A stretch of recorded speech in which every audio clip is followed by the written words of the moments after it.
Le 14 novembre 1992, un samedi soir ordinaire, Chantal David descend de son appartement du 3e étage, au 47, rue Gambetta, à Reims. Elle tient un petit sac poubelle à la main, celui qu'elle sort chaque week-end vers 20h. Ses voisins l'entendent descendre l'escalier, reconnaissent le bruit familier de ses pas sur les marches en bois. Personne ne se doute qu'elle ne remontera jamais. À 20h30, son mari s'inquiète de son absence. Il descend vérifier. Le sac poubelle repose intact dans le local, mais Chantal a disparu sans laisser la moindre trace. Les gendarmes arrivent rapidement. Ils constatent que la porte de l'appartement est restée entr'ouverte, comme si Chantal comptait revenir dans la minute. Son sac à main, ses clés, son manteau d'hiver sont toujours là. Aucun signe de lutte, aucune trace de sang, aucun indice matériel. Les enquêteurs interrogent tous les résidents de l'immeuble, inspectent les caves, fouillent les environs. Rien. Chantal David, 62 ans, mère de 2 enfants adultes, s'est volatilisée entre le rez-de-chaussée et le local à poubelle. L'affaire commence dans le silence total d'une disparition inexplicable. 25 ans plus tard, en janvier 2017, une femme âgée se présente dans un centre d'accueil de Châlons-en-Champagne, à 40 km de Reims. Elle porte des vêtements usés, ne possède aucun papier d'identité, mais prononce un nom que personne n'a entendu depuis un quart de siècle, Chantal David. Les travailleurs sociaux alertent immédiatement la police. L'affaire classée de 1992 refait surface brutalement. Mais ce que Chantal raconte aux enquêteurs défie toute logique et contredit radicalement les conclusions initiales de sa disparition. Avant de continuer, j'aimerais savoir une chose. D'où nous regardez-vous en ce moment? Écrivez en commentaire votre ville et l'heure qu'il est chez vous. Cela m'aide à mieux comprendre qui suit ces récits et à adapter les prochaines histoires. Si ce genre d'affaires vous fascine autant que moi, n'oubliez pas de vous abonner à la chaîne et d'activer la cloche pour ne manquer aucune enquête. Un petit like fait également toute la différence pour soutenir ce travail de recherche et de narration. Merci infiniment pour votre soutien et votre fidélité. Maintenant, revenons à notre histoire et découvrons ensemble ce qui s'est réellement passé cette nuit de novembre 1992 à Reims. Reims, novembre 1992. La ville champenoise traverse une période économique difficile. Les usines ferment les unes après les autres, le chômage grimpe, l'insécurité commence à préoccuper les habitants. Le quartier de la rue Gambetta n'est pas le plus défavorisé, mais il connaît une certaine tension sociale. Les immeubles datent des années 50, leurs façades portent les marques du temps.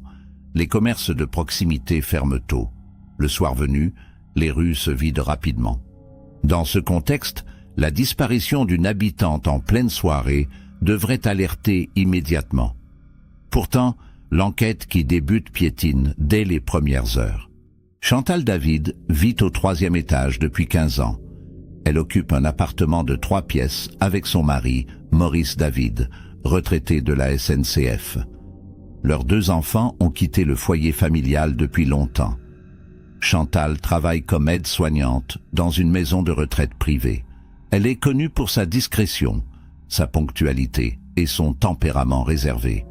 Les voisins la décrivent comme une femme effacée, qui salue poliment mais ne s'attarde jamais dans les conversations. Elle n'a pas d'ennemis connus, pas de conflit avec quiconque.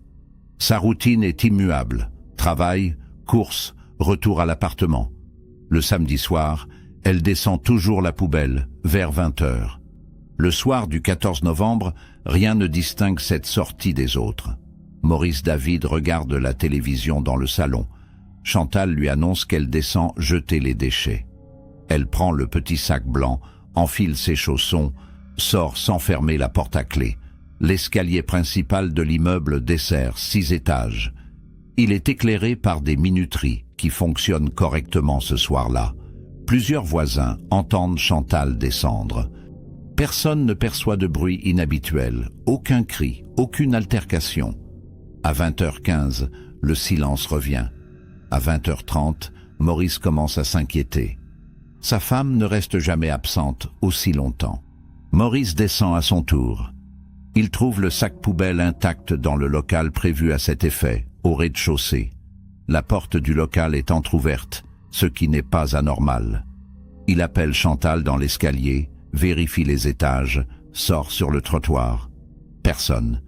Il remonte, constate que la porte de l'appartement est toujours entr'ouverte, exactement comme Chantal l'a laissée. Son sac à main repose sur la table de l'entrée. Ses clés sont accrochées au porte-clés mural. Son manteau d'hiver pend dans le placard. Maurice commence à paniquer. Il frappe chez les voisins, demande si quelqu'un a vu sa femme. Tous répondent négativement. À 21h, il appelle la gendarmerie. Les gendarmes arrivent vers 21h30. Ils prennent la déposition de Maurice, inspectent l'appartement, interrogent les résidents présents. L'immeuble compte 24 logements. Ce samedi soir, une dizaine de personnes sont chez elles. Toutes confirment avoir entendu Chantal descendre, mais aucune ne l'a vue physiquement. Les gendarmes fouillent méthodiquement le rez-de-chaussée, les caves, les communs. Ils vérifient les portes donnant sur la rue, inspectent les issues de secours. Tout est en ordre. Aucune trace de lutte, aucun objet déplacé, aucun indice matériel. Chantal David s'est évaporée entre le 3e étage et le local à poubelle, dans un laps de temps inférieur à 15 minutes. L'enquête préliminaire débute immédiatement. Le commandant Pierre Legrand, responsable de la brigade territoriale de Reims, prend l'affaire en main dès le dimanche matin. Il connaît le quartier, sait que les disparitions volontaires sont rares dans ce type d'environnement. Chantal David n'a aucun motif apparent de fugue. Pas de dette, pas de liaison extra-conjugale connue, pas de conflit familial. Son compte bancaire n'a enregistré aucun retrait suspect dans les jours précédents. Les gendarmes interrogent à nouveau Maurice David, qui maintient la même version. Il insiste sur la routine immuable de sa femme, son absence totale de signes de détresse ou de nervosité. Les voisins sont convoqués un par un pour des auditions formelles. Madame Janine Leroy, résidente du 2e étage, confirme avoir entendu Chantal descendre vers 20h. Elle précise que les pas étaient réguliers, sans précipitation. Monsieur André Simon, locataire du 1er étage, regardait la télévision et n'a rien remarqué d'anormal. Madame Yvette Moreau, concierge de l'immeuble depuis 10 ans, affirme que la porte d'entrée principale était bien fermée à clé ce soir-là, comme toujours après 19h. Pour sortir, il faut donc utiliser la clé personnelle ou sonner chez quelqu'un pour activer l'ouverture électrique. Chantal n'avait pas pris sa clé. Cette information interpelle immédiatement le commandant Legrand. Si Chantal n'avait pas sa clé, comment aurait-elle pu sortir de l'immeuble après avoir jeté la poubelle? Quelqu'un aurait-il ouvert la porte depuis l'intérieur? Les gendarmes vérifient le système d'ouverture électrique. Il fonctionne normalement.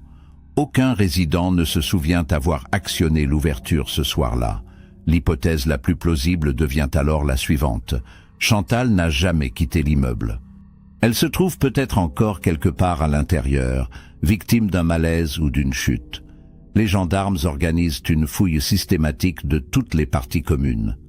Caves, greniers, locaux techniques, tout est inspecté centimètre par centimètre. Les gendarmes utilisent des lampes torches, déplacent les cartons entreposés, vérifient les recoins sombres. Ils découvrent des objets abandonnés, de vieux meubles, des vélos rouillés, mais aucune trace de Chantal David. Le lundi matin, les recherches s'étendent aux immeubles voisins, puis à la rue entière. Des équipes cynophiles sont déployées. Les chiens renifleurs suivent une piste olfactive jusqu'au local à poubelle, puis la perdent complètement. Comme si Chantal s'était volatilisée précisément à cet endroit. Les enquêteurs commencent à envisager d'autres scénarios. Le mardi, les gendarmes interrogent les commerçants du quartier. Le gérant du café situé à 100 mètres de l'immeuble affirme n'avoir vu personne correspondant au signalement de Chantal samedi soir. Le buraliste, qui ferme habituellement à 20h30, ne se souvient d'aucun passage suspect. Les habitants des immeubles adjacents sont également questionnés. Personne n'a remarqué quoi que ce soit d'inhabituel. Le commandant Legrand commence à soupçonner une intervention criminelle, mais sans corps, sans témoins et sans mobile, l'enquête tourne en rond. Il décide d'élargir les investigations aux antécédents de Maurice David. Maurice David, 68 ans, retraité depuis 4 ans, n'a aucun casier judiciaire. Les voisins le décrivent comme un homme calme, discret, parfois taciturne. Son mariage avec Chantal dure depuis 37 ans. Les 2 enfants, interrogés séparément, confirment que leurs parents formaient un couple stable, sans dispute notable. Aucun indice ne permet de suspecter Maurice d'un acte criminel.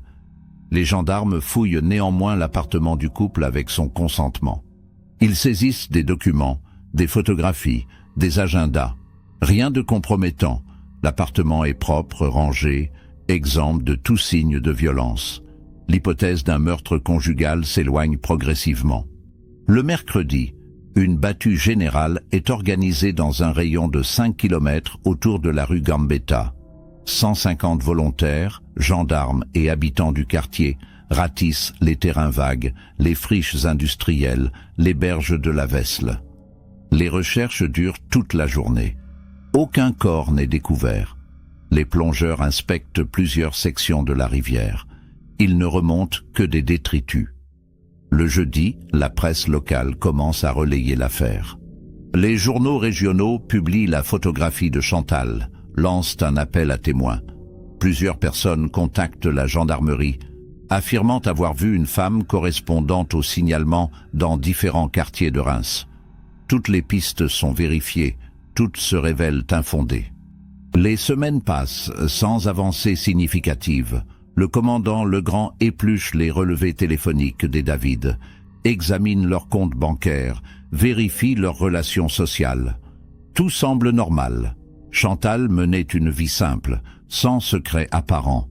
Elle n'avait pas d'amant, pas de dette de jeu, pas de trafic suspect. Ses collègues de la maison de retraite la décrivent comme une employée modèle, toujours ponctuelle, jamais absente sans raison. Personne ne lui connaît d'ennemis. L'affaire commence à stagner. En décembre 1992, faute de nouvelles pistes, l'enquête ralentit considérablement. Les gendarmes continuent de recevoir des témoignages sporadiques, mais aucun ne débouche sur une découverte concrète. En janvier 1993, 2 mois après la disparition, l'affaire Chantal David est progressivement classée sans suite. Le dossier reste ouvert officiellement, mais aucune nouvelle recherche n'est programmée. Maurice David sombre dans une profonde dépression. Il refuse de quitter l'appartement, espérant toujours que sa femme reviendra. Ses enfants tentent de le convaincre de déménager, mais il refuse catégoriquement. Les voisins évitent de croiser son regard dans l'escalier. L'immeuble tout entier porte le poids de cette disparition inexpliquée. Pendant 25 ans, personne ne saura ce qui est réellement arrivé à Chantal David cette nuit de novembre 1992.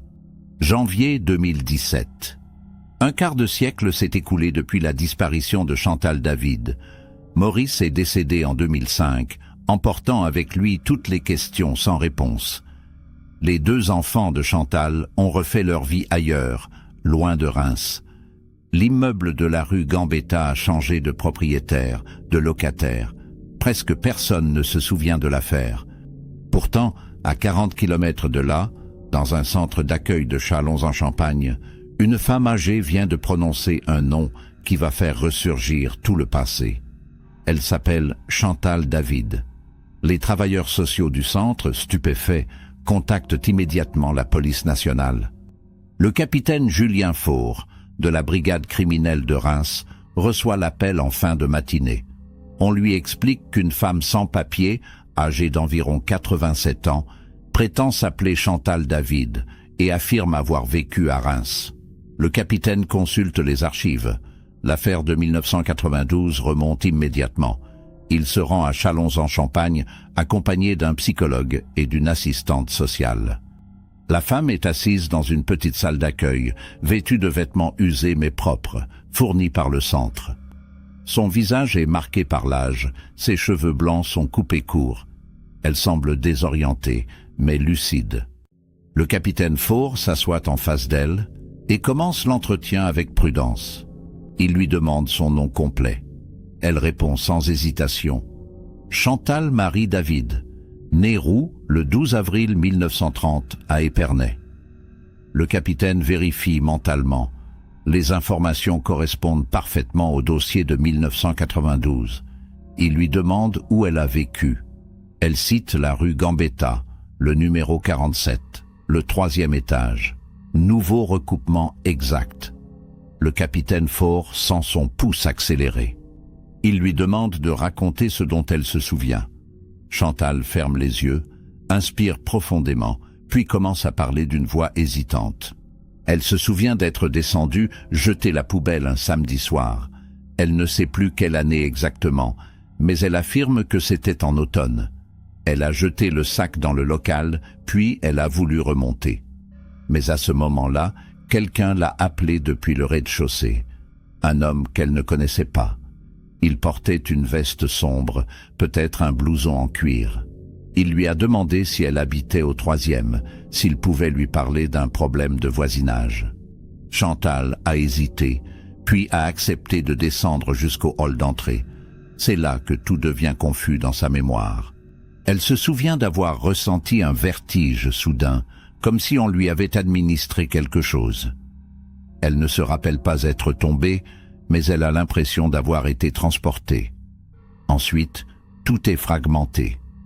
Des trajets en voiture la nuit, des routes qu'elle ne reconnaît pas, des arrêts dans des lieux qu'elle ne parvient pas à identifier. Elle évoque des pièces sombres, des fenêtres condamnées, des jours qui se succèdent sans repère temporel. Elle ne sait pas combien de temps cela a duré. Des semaines, des mois, des années, tout se mélange. Le capitaine Faure écoute sans l'interrompre, notant chaque détail. Chantal poursuit. Elle affirme avoir été déplacée plusieurs fois, toujours la nuit. Elle ne se souvient pas d'avoir été maltraitée physiquement, mais elle ressentait une peur constante. Elle mentionne la présence d'autres personnes, des voix qu'elle entendait sans voir les visages. Elle parle de nourriture apportée irrégulièrement, d'eau potable dans des bouteilles en plastique. Elle dit avoir perdu la notion du temps, des saisons, des années. Puis un jour, elle s'est retrouvée seule dans une pièce déverrouillée. Elle est sortie, a marché longtemps, s'est retrouvée dans une rue qu'elle ne connaissait pas. Quelqu'un l'a conduite jusqu'au centre d'accueil. Le capitaine Faure pose des questions plus précises. Peut-elle décrire l'homme du rez-de-chaussée? Chantal hésite. Elle se souvient d'un visage carré, de cheveux bruns, d'une voix grave. Mais les détails lui échappent. Peut-elle indiquer où elle a été retenue? Elle mentionne des lieux ruraux, des bâtiments isolés, peut-être des fermes abandonnées. Mais elle ne peut donner aucune localisation précise. Le capitaine comprend qu'il va falloir procéder méthodiquement. Il demande une expertise médicale complète, un examen psychologique approfondi, une vérification ADN pour confirmer formellement l'identité de cette femme. Toutes les procédures sont lancées immédiatement. Les résultats tombent 48 heures plus tard. L'ADN prélevé sur Chantal correspond parfaitement à celui de ses 2 enfants, contactés d'urgence. Il s'agit bien de Chantal David, disparue en novembre 1992. La nouvelle fait l'effet d'une bombe dans les médias. Les journaux titrent sur la résurrection miraculeuse d'une disparue après 25 ans. Les chaînes de télévision demandent des interviews. Le capitaine Faure refuse toute communication avant d'avoir terminé son enquête. Il sait qu'il vient de rouvrir une affaire classée depuis un quart de siècle et que les révélations de Chantal contredisent radicalement toutes les conclusions initiales. Les enfants de Chantal arrivent à Châlons-en-Champagne le lendemain. Ils n'ont pas vu leur mère depuis 25 ans. La rencontre est déchirante. Chantal les reconnaît immédiatement, prononce leurs prénoms, pleure dans leurs bras. Mais elle ne comprend pas pourquoi ils ont tellement vieilli. Elle ne réalise pas qu'un quart de siècle s'est écoulé. Les médecins diagnostiquent des troubles de mémoire compatibles avec un traumatisme prolongé et une possible dissociation temporelle. Le capitaine Faure sait qu'il va devoir reconstituer 25 années d'absence à partir de fragments de souvenirs incohérents. L'enquête la plus complexe de sa carrière commence. Le capitaine Faure constitue une équipe dédiée. Il recrute un psychologue spécialisé dans les traumatismes complexes, une assistante sociale expérimentée et 2 enquêteurs rompus aux affaires anciennes. Leur objectif, reconstituer le parcours de Chantal David entre novembre 1992 et janvier 2017. Mais comment retrouver des traces vieilles de 25 ans sans témoins, sans preuves matérielles, sans localisation précise? Le capitaine décide de procéder par étapes. Première étape, faire parler Chantal le plus possible, enregistrer chaque souvenir, aussi fragmentaire soit-il. Des entretiens quotidiens sont organisés dans un cadre sécurisé et bienveillant. Au fil des jours, Chantal livre des détails supplémentaires. Elle se souvient d'une odeur particulière dans la première pièce où elle a été retenue. Une odeur de moisi, de bois humide, comme une cave ou un hangar mal entretenu. Elle mentionne un bruit récurrent, peut-être une route proche ou une voie ferrée. Elle évoque des variations de température, très froid en hiver, étouffant en été. Ces indices suggèrent un lieu mal isolé, probablement rural. Le capitaine Faure consulte les archives de 1992. Aucune piste similaire n'avait été explorée à l'époque. Tout le monde pensait que Chantal avait disparu volontairement ou qu'elle avait été victime d'un accident. Chantal se souvient également d'avoir entendu des conversations en dehors de la pièce où elle était enfermée. Des voix d'hommes, parfois de femmes. Elle ne comprenait pas toujours ce qu'ils disaient, mais elle percevait des disputes, des tensions. Elle mentionne un prénom qui revient souvent, Didier. Le capitaine Faure note précieusement cette information. Il lance des recherches dans les bases de données criminelles pour identifier des individus nommés Didier, actifs dans la région de Reims ou Châlons-en-Champagne entre 1992 et 2017. Plusieurs noms ressortent, mais aucun ne correspond clairement au profil recherché. Le capitaine décide d'explorer une autre piste, les affaires de disparition similaires dans la région pendant la même période. Il épluche les archives départementales et découvre 3 autres cas troublants. En 1994, une femme de 65 ans disparaît à Épernay sans laisser de traces. En 1998, une retraitée de 70 ans s'évanouit à Châlons-en-Champagne dans des circonstances similaires. En 2003, une autre femme âgée disparaît à Vitry-le-François.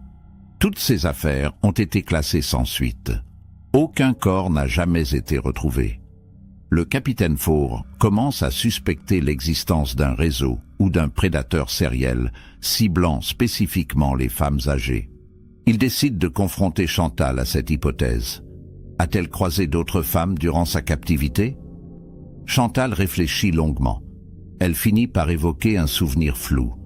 Une autre femme, plus jeune qu'elle, qui pleurait dans une pièce adjacente. Elle ne l'a jamais vue, mais elle a entendu ses sanglots pendant plusieurs jours. Puis, le silence.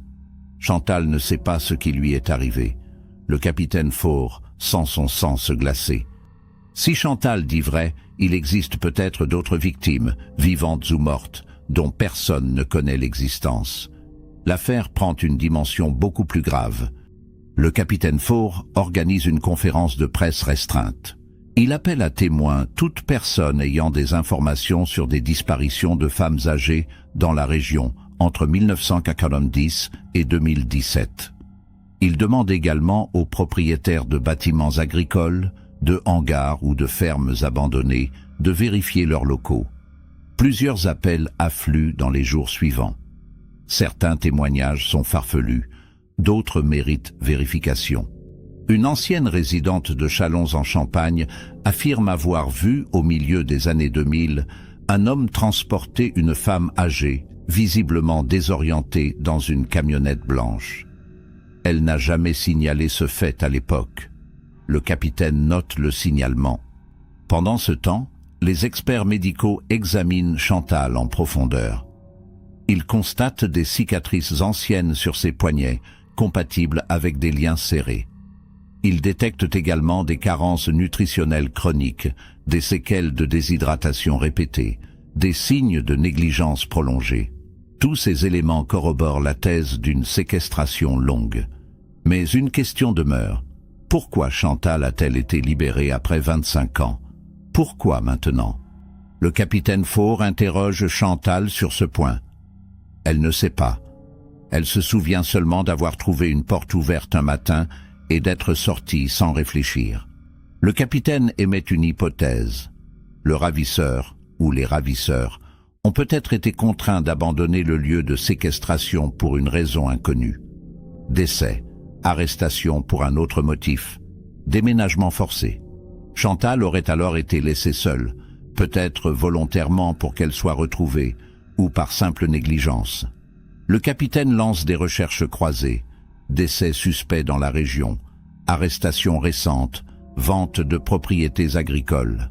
Il découvre qu'en décembre 2016, un homme de 72 ans, Didier Girard, propriétaire d'une ferme isolée près de Mourmelon-le-Grand, est décédé d'une crise cardiaque. Ce prénom correspond à celui mentionné par Chantal. Le capitaine Faure se rend immédiatement à Mourmelon-le-Grand avec son équipe. La ferme de Didier Girard se situe à une trentaine de kilomètres de Châlons-en-Champagne, en pleine campagne. Le bâtiment principal est délabré. Les dépendances sont à l'abandon. Les héritiers ont mis la propriété en vente, mais elle n'a trouvé aucun preneur. Le capitaine obtient l'autorisation de fouiller les lieux. Dès l'entrée dans le hangar principal, une odeur de moisi les saisit. Chantal avait mentionné cette odeur. Les enquêteurs explorent méthodiquement chaque pièce, chaque recoin. Dans une ancienne étable convertie en local de stockage, ils découvrent des matelas usagés, des bouteilles d'eau vides, des restes de nourriture périmés. Le capitaine Faure ordonne une fouille approfondie de toute la propriété. Les techniciens de la police scientifique arrivent avec leur matériel. Ils prélèvent des échantillons sur les matelas, recherchent des traces biologiques, photographient chaque détail. Dans un coin de l'étable, sous une bâche en plastique, ils découvrent des sangles en cuir usé, des chaînes rouillées fixées au mur, des serrures rudimentaires. Tout indique qu'au moins une personne a été retenue ici contre son gré pendant une période prolongée. Le capitaine fait venir Chantal sur les lieux, accompagnée d'un psychologue. Elle reconnaît immédiatement l'odeur, la disposition des pièces, certains détails architecturaux. Elle affirme avoir passé du temps ici. Les analyses ADN révèlent plusieurs traces biologiques sur les matelas. L'une d'entre elles correspond parfaitement à l'ADN de Chantal David. Une deuxième trace correspond à une femme disparue en 1998 à Châlons-en-Champagne, Sylvie Vincent, dont le dossier avait été classé sans suite. Une troisième trace appartient à une femme non identifiée. Le capitaine Faure comprend qu'il vient de découvrir un lieu de séquestration multiple.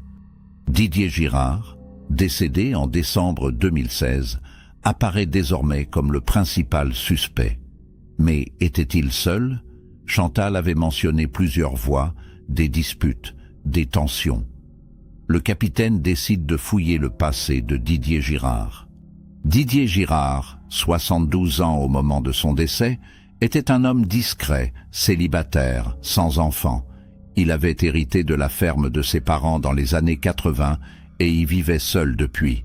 Les voisins le décrivaient comme un solitaire, peu bavard, parfois désagréable. Il travaillait sporadiquement comme ouvrier agricole dans les exploitations voisines.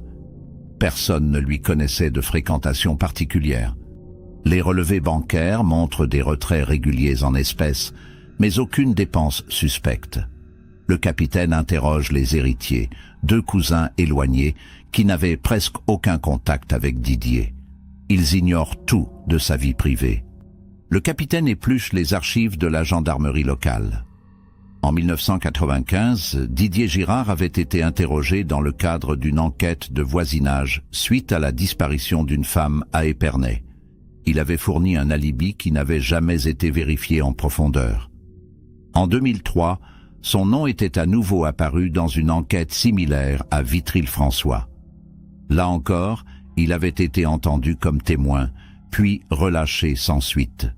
Le capitaine Faure réalise que Didier Girard aurait dû être placé sous surveillance bien plus tôt. Mais à l'époque, les bases de données n'étaient pas interconnectées comme aujourd'hui. Les recoupements n'avaient jamais été faits. Le capitaine décide de reconstituer le réseau de Didier Girard. Il épluche ses relevés téléphoniques des dernières années disponibles. Un numéro revient régulièrement, celui de Thierry André, 65 ans, habitant également une ferme isolée près de Cézanne. Le capitaine se rend sur place avec son équipe. Thierry André est toujours vivant. Il accueille les policiers avec méfiance. Interrogé sur ses relations avec Didier Girard, il affirme qu'ils étaient amis d'enfance, qu'ils se voyaient occasionnellement pour boire un verre. Le capitaine demande l'autorisation de fouiller sa propriété. Thierry André refuse catégoriquement. Le capitaine obtient un mandat de perquisition. La fouille de la ferme de Thierry André débute le lendemain matin. Les enquêteurs découvrent rapidement un hangar verrouillé à l'arrière de la propriété. Thierry André prétend avoir perdu la clé. Les gendarmes forcent la serrure. À l'intérieur, même configuration que chez Didier Girard. Matelas usagé, chaînes, serrures, traces de vie prolongées. Les prélèvements ADN révèlent la présence de plusieurs femmes différentes. L'une d'entre elles correspond à la disparue de 1994 à Épernay. Thierry André est immédiatement placé en garde à vue. Confronté aux preuves, il finit par craquer et avoue partiellement.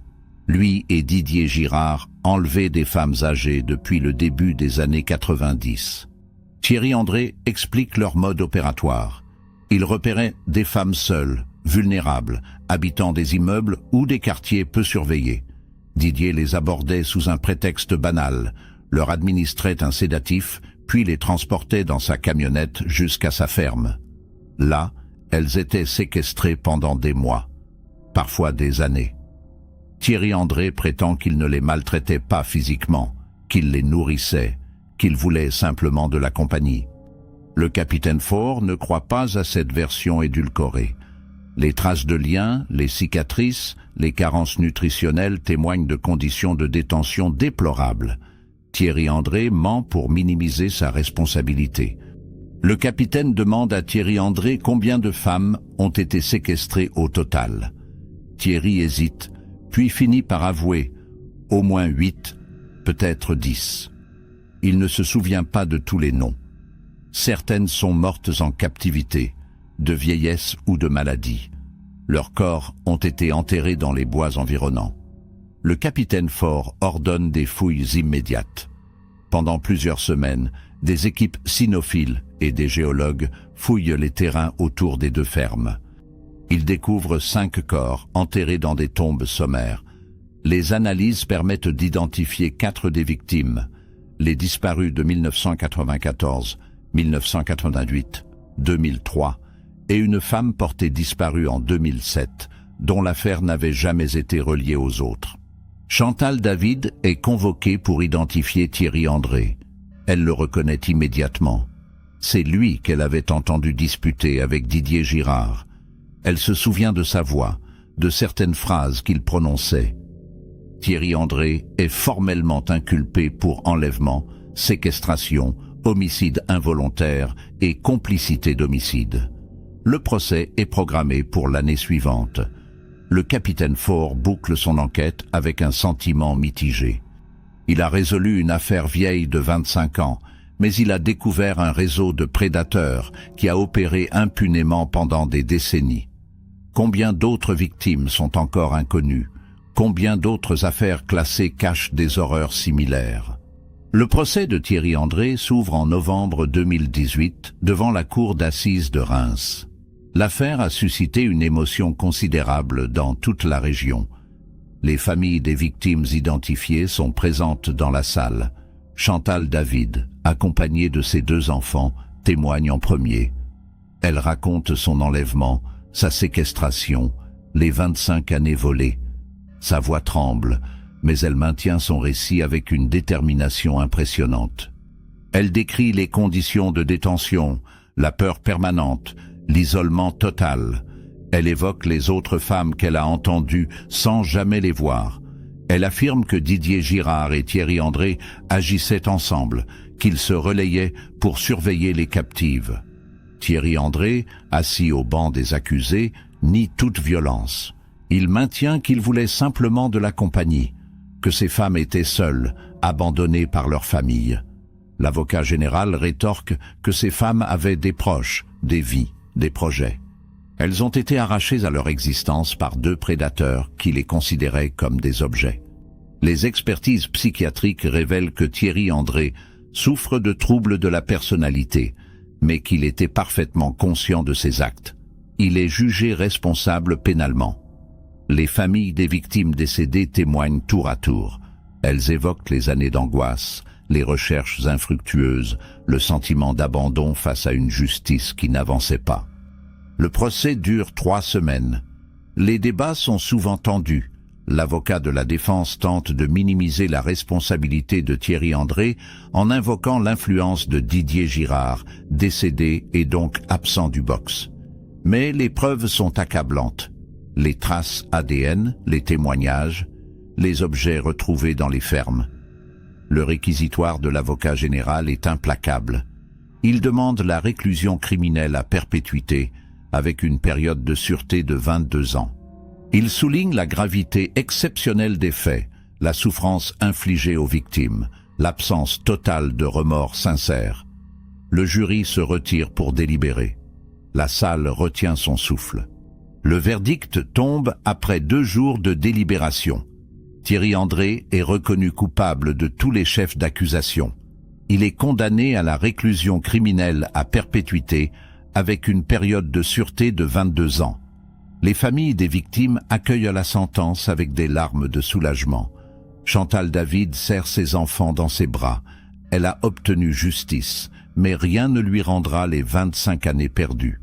Thierry André reste impassible. Il est immédiatement conduit en détention.